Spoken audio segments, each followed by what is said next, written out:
Good morning.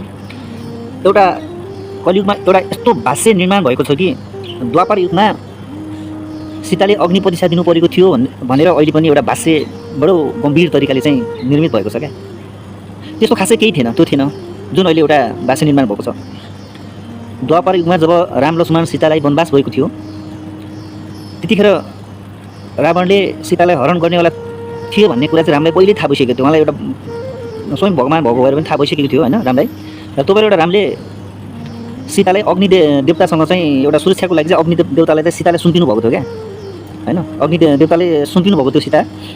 अनि रामले जो हरण मतलब रावणले जुन हरण गरेर लगेका थिए होइन, त्यो एउटा छाया मात्रै थियो, दर्पण मात्रै थियो क्या लङ्कामा।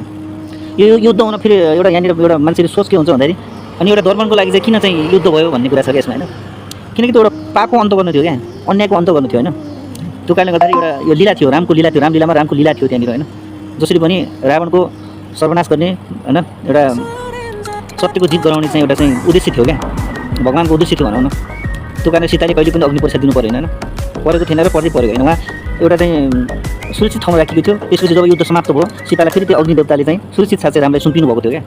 यहाँ कोही पनि अग्नि परीक्षा एउटा मान्छेले एउटा भ्रम छरिरहेछन् होइन समाजमा अहिले के कलियुगको समाजमा चाहिँ अग्नि परीक्षा दिनु पऱ्यो सीताले होइन, कहिलेसम्म दिइरहनु पर्ने हो, हाम्रो हक अधिकार खै कहाँ छ हो। र कतिपय कुराहरूमा चाहिँ नारी पुरुष प्रधान देशमा चाहिँ नारी दमित भएको अवस्था पनि छ, घरेलु हिंसामा परेको पनि छ, 5 वर्षको बालिकाहरू बलात्कृत भएको छन्, आफ्नै घरभित्र सुरक्षित छैनन् होइन। त्यो सत्य कुरा हो।